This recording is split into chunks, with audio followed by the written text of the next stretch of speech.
Unemployment occurs when people who are without work are actively seeking paid work. The unemployment rate is a measure of the prevalence of unemployment, and it is calculated as a percentage by dividing the number of unemployed individuals by all individuals currently in the labor force. During periods of recession, an economy usually experiences a relatively high unemployment rate. According to International Labour Organization report, more than 200 million people globally, or 6% of the world's workforce, were without a job in 2012. There remains considerable theoretical debate regarding the causes, consequences and solutions for unemployment. Classical economics, New Classical Economics, and the Austrian School of Economics argue that market mechanisms are reliable means of resolving unemployment. These theories argue against interventions imposed on the labor market from the outside, such as unionization, bureaucratic work rules, minimum wage laws, taxes, and other regulations that they claim discourage the hiring of workers. Keynesian economics emphasizes the cyclical nature of unemployment and recommends government interventions in the economy that it claims will reduce unemployment during recessions. This theory focuses on recurrent shocks that suddenly reduce aggregate demand for goods and services and thus reduce demand for workers. Keynesian models recommend government interventions designed to increase demand for workers. These can include financial stimuli, publicly funded job creation, and expansionist monetary policies. Its namesake, economist John Maynard Keynes, believed that the root cause of unemployment is the desire of investors to receive more money rather than produce more products, which is not possible without public bodies producing new money. In addition to these comprehensive theories of unemployment, there are a few categorizations of unemployment that are used to more precisely model the effects of unemployment within the economic system. The main types of unemployment include structural unemployment, which focuses on structural problems in the economy and inefficiencies inherent in labor markets, including a mismatch between the supply and demand of laborers with necessary skill sets. Structural arguments emphasize causes and solutions related to disruptive technologies and globalization. Discussions of frictional unemployment focus on voluntary decisions to work based on each individual's valuation of their own work and how that compares to current wage rates plus the time and effort required to find a job. Causes and solutions for frictional unemployment often address job entry threshold and wage rates. Behavioral economists highlight individual biases in decision-making, and often involve problems and solutions concerning sticky wages and efficiency wages.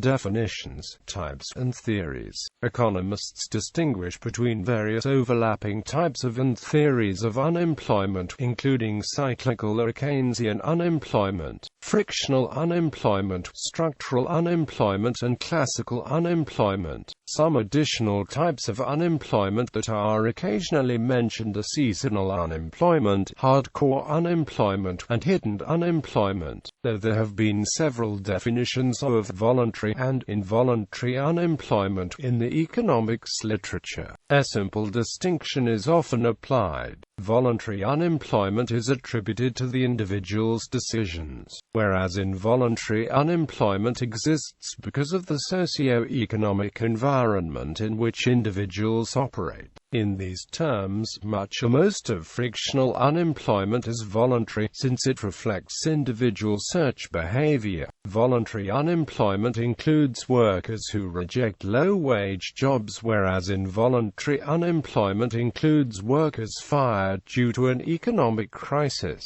industrial decline, company bankruptcy, or organizational restructuring. On the other hand, cyclical unemployment, structural unemployment, and classical unemployment are largely involuntary in nature. However, the existence of structural unemployment may reflect choices made by the unemployed in the past, while classical unemployment may result from the legislative and economic choices made by labor unions or political parties. So, in practice, the distinction between voluntary and involuntary unemployment is hard to draw. The clearest cases of involuntary unemployment are those where there are fewer job vacancies than unemployed workers, even when wages are allowed to adjust, so that even if all vacancies were to be filled, some unemployed workers would still remain. This happens with cyclical unemployment. As macroeconomic forces cause microeconomic unemployment, which can boomerang back and exacerbate these macroeconomic forces. Classical unemployment. Classical or real wage unemployment occurs when real wages for a job are set above the market clearing level, causing the number of job seekers to exceed the number of vacancies. On the other hand, other economists argue that as wages fall below livable wage, many choose to drop out of the labor market and no longer seek employment. This is especially true in countries where low-income families are supported through public welfare systems. In such cases, wages would have to be high enough to motivate people to choose employment over what they receive through public welfare. Wages below a livable wage are likely to result in lower labor market participation in above-stated scenario. In addition, it must be noted that consumption of goods and services is the primary driver of increased need for labor. Higher wages leads to workers having more income available to consume goods and services. Therefore, higher wages increase general consumption, and as a result, need for labor increases and unemployment decreases in the economy. Many economists have argued that unemployment increases with increased governmental regulation. For example, minimum wage laws raise the cost of some low-skilled laborers above market equilibrium, resulting in increased unemployment as people who wish to work at the going rate cannot. Laws restricting layoffs may make businesses less likely to hire in the first place, as hiring becomes more risky. However, this argument overly simplifies the relationship between wage rates and unemployment, ignoring numerous factors which contribute to unemployment. Some, such as Murray Rothbard, suggest that even social taboos can prevent wages from falling to the market clearing level.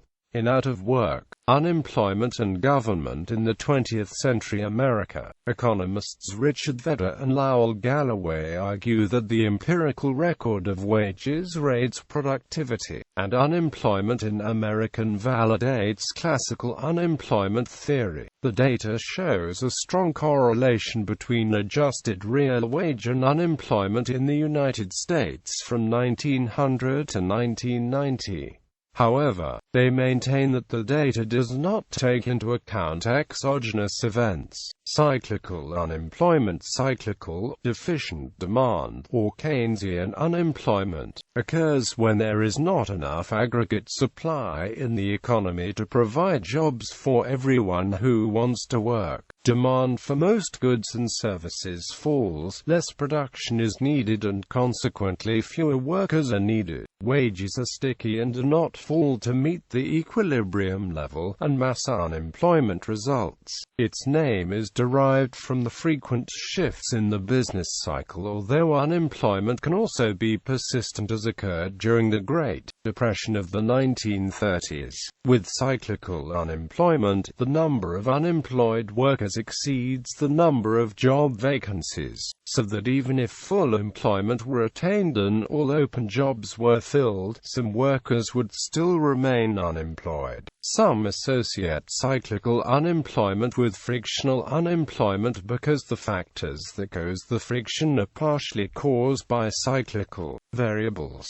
For example, a surprise decrease in the money supply may shock rational economic factors and suddenly inhibit aggregate demand. Keynesian economists, on the other hand, see the lack of supply for jobs as potentially resolvable by government intervention. One suggested interventions involves deficit spending to boost employment and demand. Another intervention involves an expansionary monetary policy that increases the supply of money, which should reduce interest rates, which should lead to an increase in non-governmental spending. Marx's theory of unemployment: it is in the very nature of the capitalist mode of production to overwork some workers while keeping the rest as a reserve army of unemployed paupers. Marxists also share the Keynesian viewpoint of the relationship between economic demand and employment, but with the caveat that the market system's propensity to slash wages and reduce labor participation on an enterprise level causes a requisite decrease in aggregate demand in the economy as a whole, causing crises of unemployment and periods of low economic activity before the capital accumulation phase of economic growth can continue. According to Karl Marx, unemployment is inherent within the unstable capitalist system, and periodic crises of mass unemployment are to be expected. The function of the proletariat within the capitalist system is to provide a reserve army of labor that creates downward pressure on wages. This is accomplished by dividing the proletariat into surplus labor and underemployment. This reserve army of labor fight among themselves for scarce jobs at lower and lower wages. At first glance, unemployment seems inefficient since unemployed workers do not increase profits.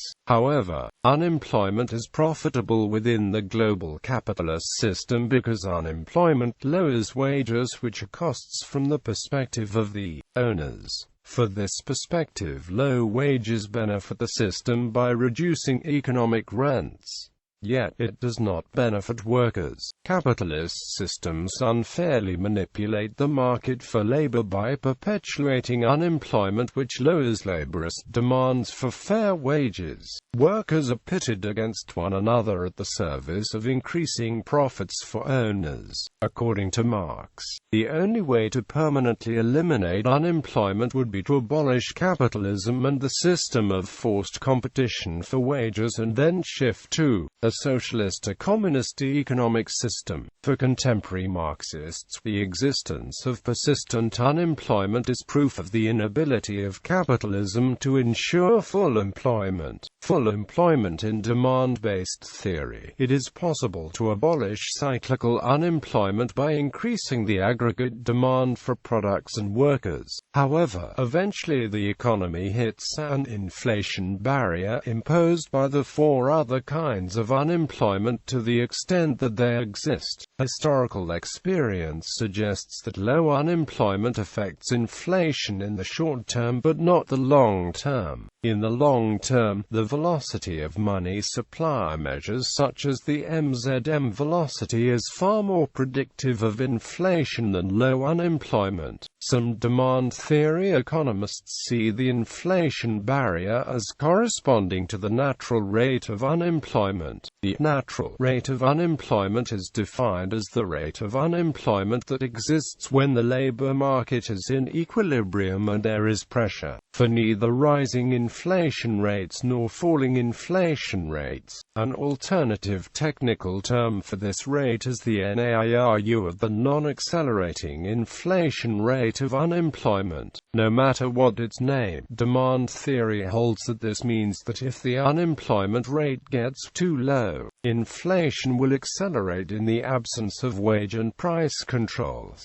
One of the major problems with the NAIRU theory is that no one knows exactly what the NAIRU is. The margin of error can be quite high relative to the actual unemployment rate, making it hard to use the NAIRU in policy making. Another normative definition of full employment might be called the ideal unemployment rate. It would exclude all types of unemployment that represent forms of inefficiency. This type of full employment unemployment would correspond to only frictional unemployment and would thus be very low. However, it would be impossible to attain this full employment target using only demand-side Keynesian stimulus without getting below the NAIRU and causing accelerating inflation. Training programs aimed at fighting structural unemployment would help here. To the extent that hidden unemployment exists, it implies that official unemployment statistics provide a poor guide to what unemployment rate coincides with full employment. Structural unemployment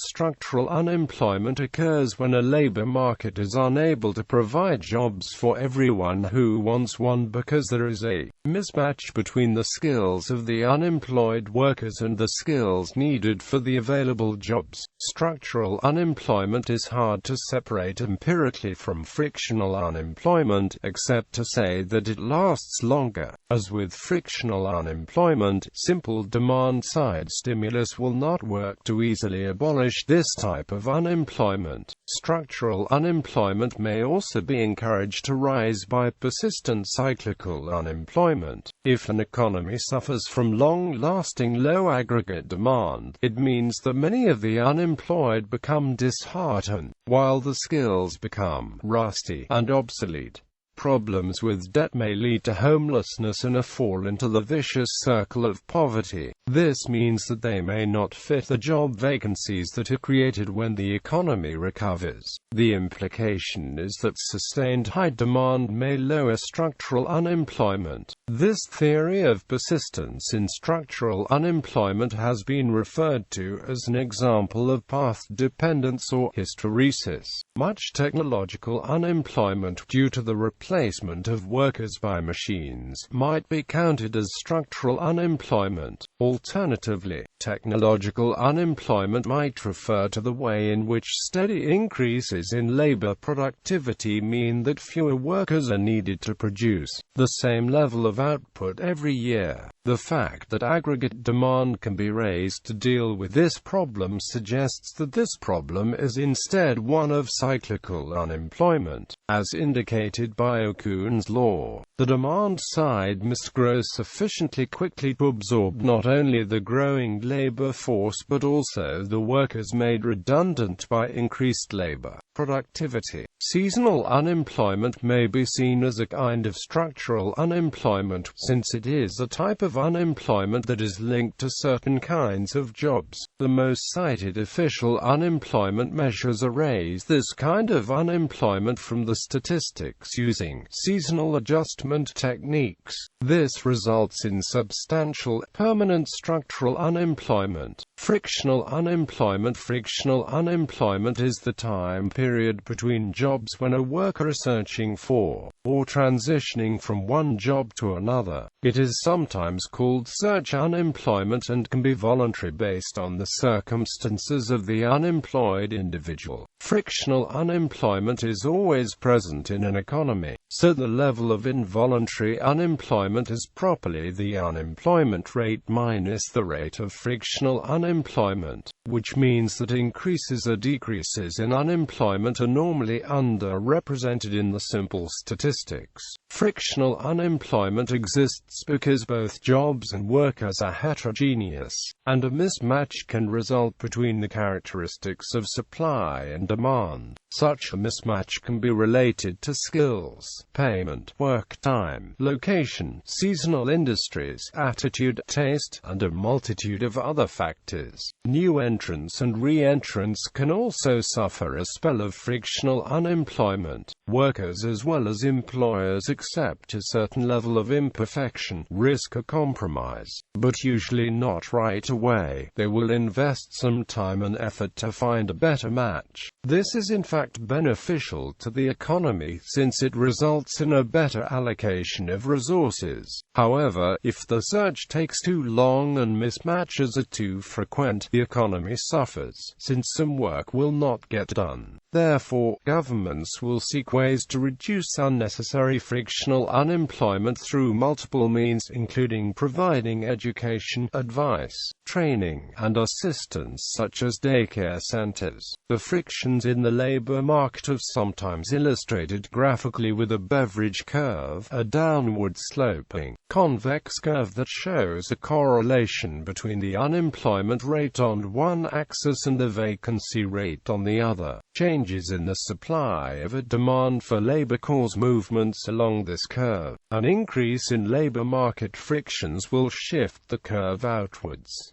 Hidden unemployment. Hidden, or covered, unemployment is the unemployment of potential workers that is not reflected in official unemployment statistics, due to the way the statistics collected. In many countries, only those who have no work but are actively looking for work are counted as unemployed. Those who have given up looking for work are not officially counted among the unemployed, even though they are not employed. The statistic also does not count the underemployed, those working fewer hours than they would prefer or in a job that doesn't make good use of their capabilities. In addition, those who are of working age but are currently in full-time education are usually not considered unemployed in government statistics. Traditional unemployed native societies who survive by gathering, hunting, herding, and farming in wilderness areas may or may not be counted in unemployment statistics.